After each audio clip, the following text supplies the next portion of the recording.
जुग जुग अटल, लोक परलोक दे राखे,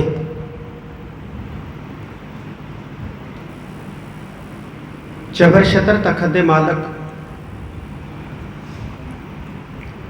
धन धन साहिब श्री गुरु ग्रंथ साहिब सच्चे पातशाह जी की पावन पवित्र हजूरी च जुड़ बैठी साध संगत जी, सब तो पहला फतेह प्रवान करो। वाहिगुरु जी का खालसा, वाहिगुरु जी की फतेह। बड़ी खुशी वाली गल है कि बाबा बुढ़ा जी ग्रंथी सभा वालों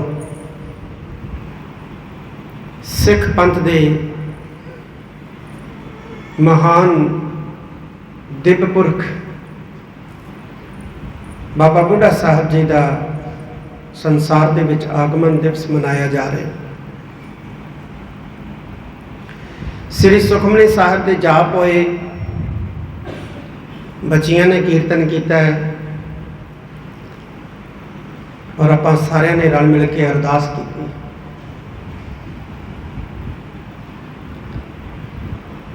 इतिहास की गल करिए, बाबा बुढ़ा साहब जी की देन योगदान कौम नूं, पंथ नूं, मानवता नूं बहुत वड्डा है। इन्ना वड्डा है कि उन्होंने हरफां दे विच लिखिया नहीं जा सकता और जबान दे नाल बयानिया नहीं जा सकता। ब्रह्म ज्ञानी पुरख होए ने बाबा बुढ़ा साहब जी, और हर ग्रंथी सिंह का वो रोल मॉडल होने चाहिए ने और हन भी। अज अक्सर ही कन्नां दे विच आवाज़ सुनन नूं पैंदी है कि ग्रंथी सिंह गुरु के वजीर तो हन, पर वजीर का मान सन्मान सत्कार जिहड़ा वो उन्ना नहीं है जिन्ना होना चाहिए। जदों असीं गुरु काल देखते हैं तो गुरु काल दे विच गुरु साहब प्रचारक भी सन ते प्रबंधक भी सन। सिख धर्म का, सिख धर्म के सिद्धांतों का, मर्यादावां का, परंपरावां का प्रचार करने वाले गुरु साहब प्रचारक भी सी ते स्थानां दे प्रबंध करने वाले प्रबंधक भी वो खुद आप से। गुरु काल तो बाद का जिहड़ा समा आया, उदों भी जिहड़े प्रचारक सन उही प्रबंधक सन, जिहड़े प्रबंधक सन उही प्रचारक सन, ते कोई बहुता मसला नहीं सी। लेकिन एक समय ऐसा आया जदों महंतां दा चाल चलन बिगड़ गया, गुरुद्वारा सुधार लहर शुरू हुई, तो वो वक्त ऐसा आया कि पंथ के अंदर, कौम के अंदर ये दो श्रेणियां या दो कैटागरियां जिहड़ियां वो बन गई। एक प्रचारक, एक प्रबंधक। प्रचारक दे विच ग्रंथी सिंह हो गया, रागी सिंह हो गए, कविश्री जत्थे हो गए, ढाडी जत्थे हो गए, कथावाचक हो गए, ते प्रबंधक दे विच प्रधान, सैकटरी, खजानची वगैरह वगैरह वगैरह।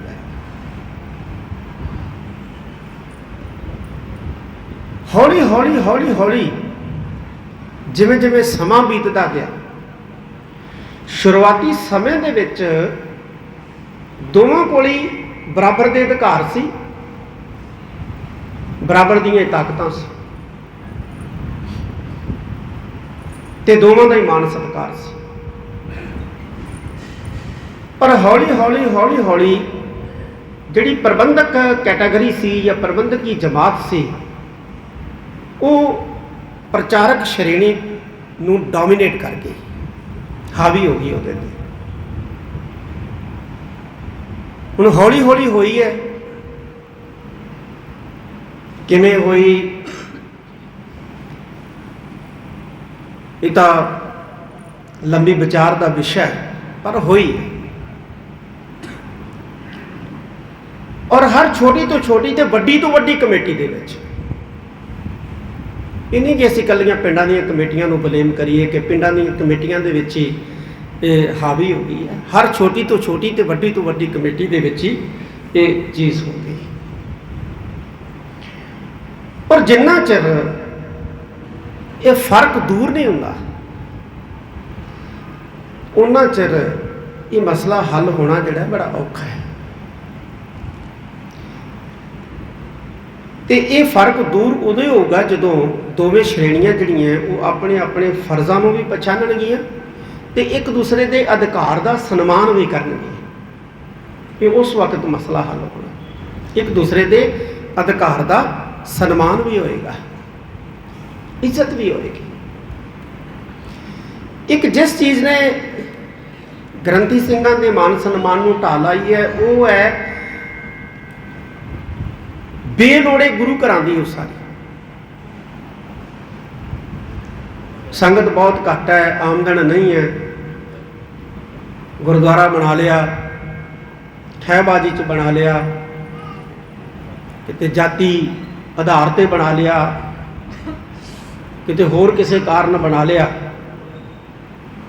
ਹੁਣ ਜੇ ਗੁਰਦੁਆਰਾ ਬਣ ਗਿਆ ਤੇ ਗੁਰਦੁਆਰੇ ਦੇ ਵਿੱਚ ਗੁਰੂ ਗ੍ਰੰਥ ਸਾਹਿਬ ਦਾ ਪ੍ਰਕਾਸ਼ ਵੀ ਹੋਣਾ ਹੈ, ਸੁਖਾਸਨ ਵੀ ਹੋਣਾ ਹੈ, ਉੱਥੇ ਗ੍ਰੰਥੀ ਸਿੰਘ ਵੀ ਚਾਹੀਦਾ ਹੈ ਤੇ ਗ੍ਰੰਥੀ ਸਿੰਘ ਨੂੰ ਪ੍ਰੋਪਰ ਜਿਹੜੀ ਹੈ ਉੱਥੇ ਗੁਜ਼ਾਰੇ ਜੋਗੀ ਮਾਇਆ ਵੀ ਚਾਹੀਦੀ ਹੈ। ਲੇਕਿਨ ਆਮਦਨ ਦਾ ਸਾਧਨ ਨਹੀਂ, ਸੰਗਤ ਬੜੀ ਘੱਟ ਹੈ। ਗੁਰਦੁਆਰਾ ਤਾਂ ਬਣਾ ਲਿਆ, ਗੁਰਦੁਆਰਾ ਬਣਾਉਣਾ ਤਾਂ ਬੜਾ ਆਸਾਨ ਹੈ। 10 ਬੰਦੇ ਮਿਲ ਕੇ ਲੱਖ ਲੱਖ ਰੁਪਈਆ ਪਾਉਂਦੇ ਨੇ, 10 ਲੱਖ ਦਾ ਗੁਰਦੁਆਰਾ ਸਾਹਿਬ ਦੀ ਇਮਾਰਤ ਜਿਹੜੀ ਆ ਉਹ ਬਣ ਜਾਂਦੀ ਹੈ। ਪਰ ਉਸ ਤੋਂ ਬਾਅਦ ਗੁਰਦੁਆਰਾ ਸਾਹਿਬ ਦੇ ਵਿੱਚ ਕੰਟੀਨਿਊ ਗੁਰੂ ਗ੍ਰੰਥ ਸਾਹਿਬ ਜੀ ਦਾ ਅਦਬ ਨਾਲ ਪ੍ਰਕਾਸ਼ ਹੋਵੇ, ਪ੍ਰੋਪਰ ਨਿਤਨੇਮ ਹੋਵੇ, ਇਸ ਮਰਿਆਦਾ ਨੂੰ ਚਾਲੂ ਰੱਖਣਾ ਇਹ ਬਹੁਤ ਔਖਾ ਹੈ। ਫਿਰ ਜਦੋਂ ਦੇਖਿਆ ਵੀ ਆਮਦਨ ਘੱਟ ਹੈ, ਫਿਰ ਗ੍ਰੰਥੀ ਉਹ ਚਾਹੀਦਾ ਜਿਹੜਾ ਘੱਟ ਤੋਂ ਘੱਟ ਪੈਸੇ ਲਵੇ ਤੇ ਜਿਹਦਾ ਨਤੀਜਾ ਨਿਕਲਿਆ ਕਿ ਜਿਨ੍ਹਾਂ ਨੂੰ ਸਿਧਾਂਤਾਂ ਦਾ, ਮਰਿਆਦਾਵਾਂ ਦਾ, ਪਰੰਪਰਾਵਾਂ ਦਾ ਪਤਾ ਨਹੀਂ ਸੀ ਉਹ ਵੀ ਇਸ ਲਾਈਨ 'ਚ ਆ ਗਏ। ਤਾਂ ਕਾਫੀ ਚੀਜ਼ਾਂ ਜਿਹੜੀਆਂ ਨੇ ਉਹ ਹੋਈਆਂ ਨੇ ਜਿਸ ਕਰਕੇ ਇਹ ਮਸਲਾ ਪੈਦਾ ਹੋਇਆ। ਜਿਸ ਮਹਾਨ ਸ਼ਖਸੀਅਤ ਦੀ ਆਪਾਂ ਗੱਲ ਕਰ ਰਹੇ ਹਾਂ, ਬਾਬਾ ਬੁੱਢਾ ਸਾਹਿਬ, ਉਹ ਪਹਿਲੇ ਗ੍ਰੰਥੀ ਸਨ ਸਿੱਖ ਪਰੰਪਰਾ ਦੇ, ਸਿੱਖ ਇਤਿਹਾਸ ਦੇ। ਸਤਿਕਾਰ ਕਿੰਨਾ ਸੀ, ਮੈਂ ਇੱਕ ਉਦਾਹਰਣ ਆਪ ਜੀ ਨਾਲ ਸਾਂਝੀ ਕਰਨੀ ਹੈ।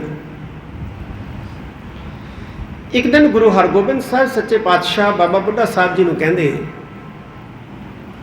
ਬਾਬਾ ਜੀ ਬੜੀ ਵੱਡੀ ਤੁਹਾਡੀ ਸੇਵਾ ਹੈ,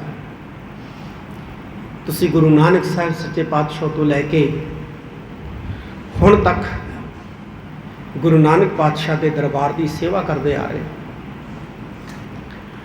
ਉਸ ਵੇਲੇ ਜਦੋਂ ਗੁਰੂ ਹਰਗੋਬਿੰਦ ਸਾਹਿਬ ਨੇ ਬਾਬਾ ਬੁੱਢਾ ਸਾਹਿਬ ਨਾਲ ਇਹ ਬਚਨ ਬਲਾਸ ਕੀਤੇ ਨਾ, ਉਸ ਵੇਲੇ ਗੁਰੂ ਹਰਗੋਬਿੰਦ ਸਾਹਿਬ ਸੱਚੇ ਪਾਤਸ਼ਾਹ ਦੀ ਉਮਰ ਦੇ ਨਾਲੋਂ ਬਾਬਾ ਬੁੱਢਾ ਸਾਹਿਬ ਦੀ ਉਮਰ ਜਿਹੜੀ ਹੈ ਕੋਈ 80-85 ਸਾਲ ਵੱਧ ਸੀ। ਬਾਬਾ ਬੁੱਢਾ ਸਾਹਿਬ ਜੀ ਕਹਿਣ ਲੱਗੇ, ਮਹਾਰਾਜ ਇਹ ਗੁਰੂ ਨਾਨਕ ਸਾਹਿਬ ਦਾ ਪ੍ਰਤਾਪ ਹੈ, ਉਹਨਾਂ ਦੀ ਕਿਰਪਾ ਨਾਲ ਹੀ ਅਸੀਂ ਇਹ ਸਾਰਾ ਕੁਝ ਕੀਤਾ। ਕਹਿੰਦੇ ਬਾਬਾ ਜੀ ਤੁਸੀਂ ਕੀ ਇੱਛਾ ਰੱਖਦੇ ਹੋ, ਕੀ ਤਮੰਨਾ ਰੱਖਦੇ ਹੋ ਜ਼ਿੰਦਗੀ 'ਚ, ਦੱਸੋ। ਕਹਿੰਦੇ ਆਪਣੇ ਮਨ ਦੀ ਇੱਛਾ ਦੱਸੋ, ਕੀ ਚਾਹੀਦਾ ਤੁਹਾਨੂੰ। ਕਿਉਂਕਿ ਬਾਬਾ ਬੁੱਢਾ ਸਾਹਿਬ ਜੀ ਗੁਰੂ ਹਰਗੋਬਿੰਦ ਸਾਹਿਬ ਨੂੰ ਗੁਰੂ ਨਾਨਕ ਪਾਤਸ਼ਾਹ ਕਰਕੇ ਸਤਿਕਾਰਦੇ ਸਨ। ਉਹਨਾਂ ਨੂੰ ਪਤਾ ਸੀ ਕਿ ਭਾਵੇਂ ਉਮਰ ਦੇ ਵਿੱਚ ਸਾਡੇ ਨਾਲੋਂ 80-85 ਸਾਲ ਛੋਟੇ ਹੈ, ਪਰ ਇਹਨਾਂ 'ਚ ਗੁਰੂ ਨਾਨਕ ਸਾਹਿਬ ਦੀ ਜੋਤ ਹੈ। ਉਹ ਸਤਿਕਾਰ ਕਰਦੇ ਸੀ, ਇੱਜ਼ਤ ਕਰਦੇ ਸੀ।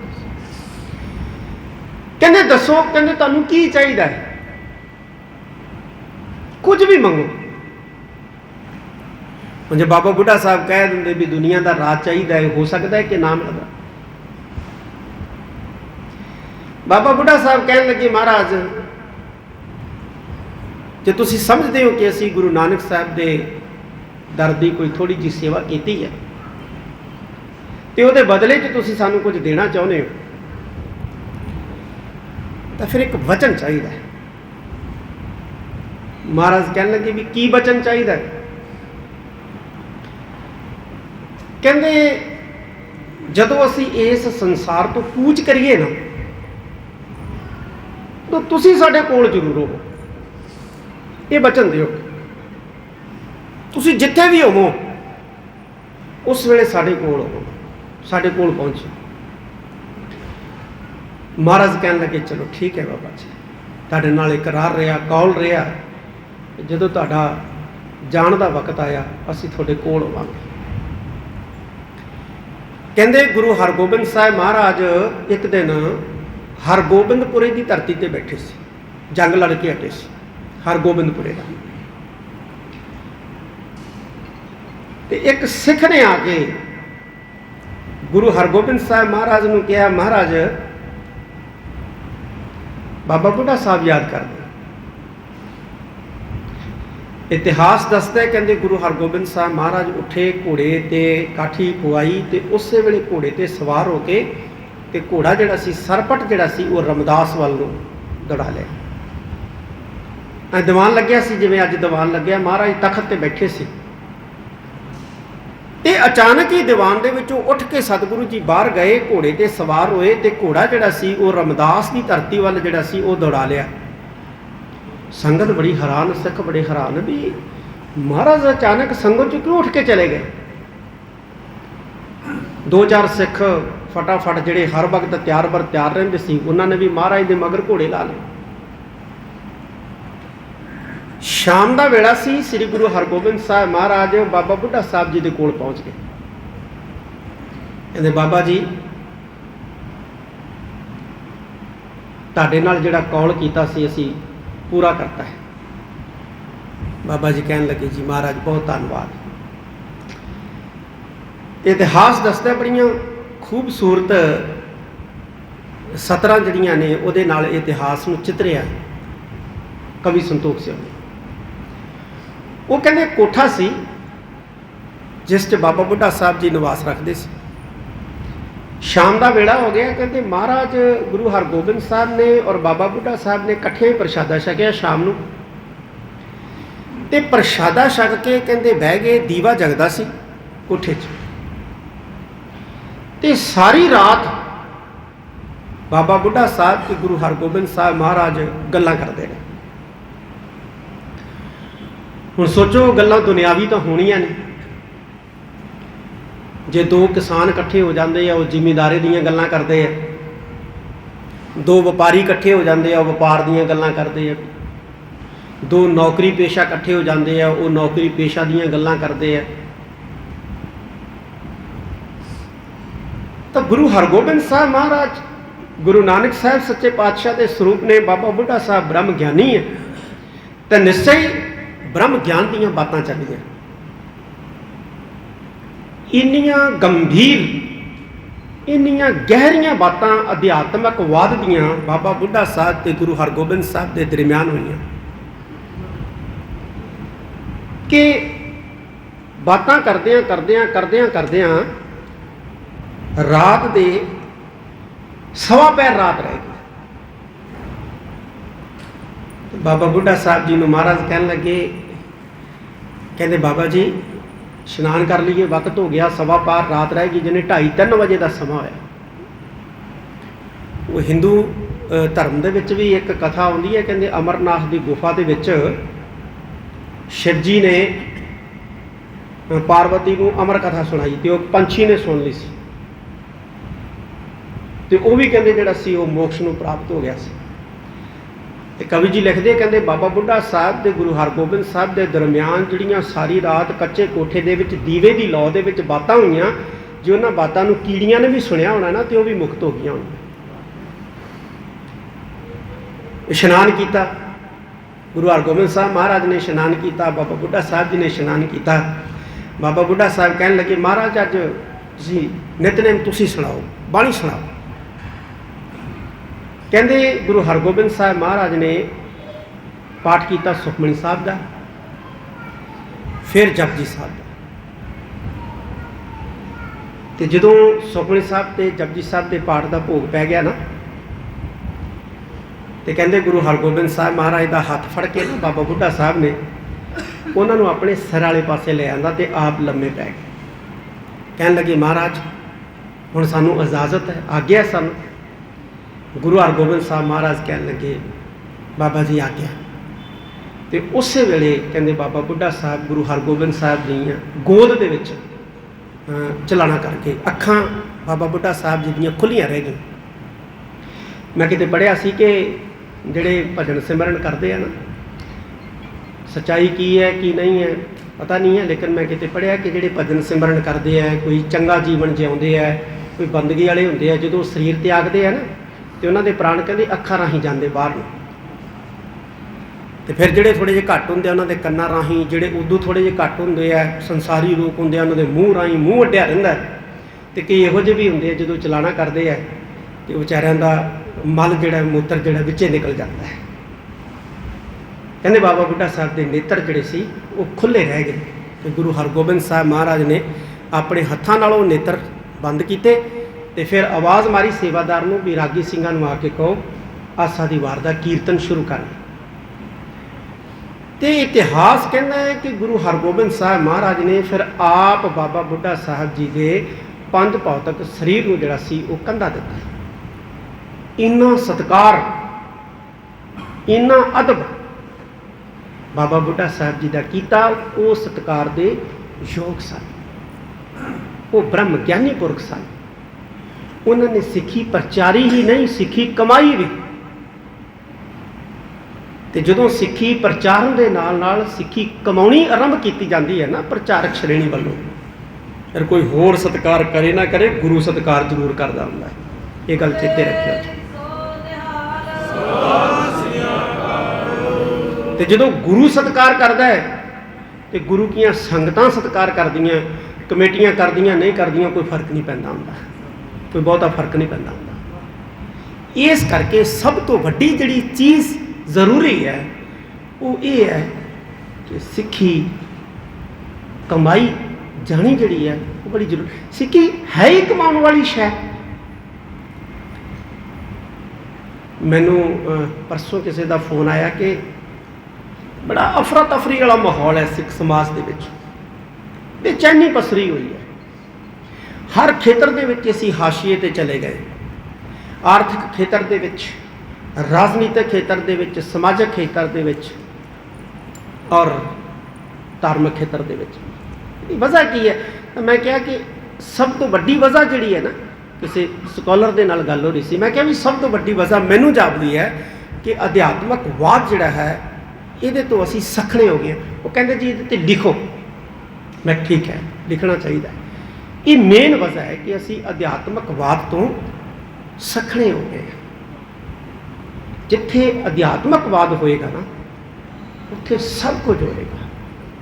कोई मायने नहीं रखते अहुदे, कोई मायने नहीं रखते पैसा, कोई मायने नहीं रखता कुछ भी, उत्थे सब कुछ होंदा है। पर जिथे अध्यात्मकवाद नहीं है, बंदगी सेवा सिमरन नितनेम नहीं है, उत्थे सब कुछ है तो सब कुछ नहीं है। इस करके मैं अपने, क्योंकि मेरी जमात है ग्रंथी सिंह, तो मैं अपनी जमात में, अपने भाईचारे में, अपने श्रेणी में यो कहूँगा कि असी थोड़ा कमाई वाले पासे जड़ा जरूर तुरीए। इन्ने शब्द प्रवान करने मैं धन्यवाद करदा भाई जसवीर सिंह का जो मुख सेवादार ने ग्रंथी सभा बाबा बुढ़ा साहब जी ग्रंथी सभा के, साडे जथेदार गोबिंद सिंह जी, सरदार मलकीत सिंह जी आए ने चंगाल, जो श्रोमणी गुरुद्वारा प्रबंधक कमेटी के मैंबर ने, साबका प्रधान ने, होर बहुत सारिया सत्कारत हस्तियां बैठियां ने, बीबियां बैठियां ने। बच्चियां नूं गुरमत नाल जोड़न का जरूर उपराला करो, बाणी पढ़न वाले पासे जरूर बच्चों को लाओ। बस इन्ने शब्द प्रवान करने। फतेह बुलाओ। वाहिगुरू जी का खालसा, वाहिगुरू जी की फतेह।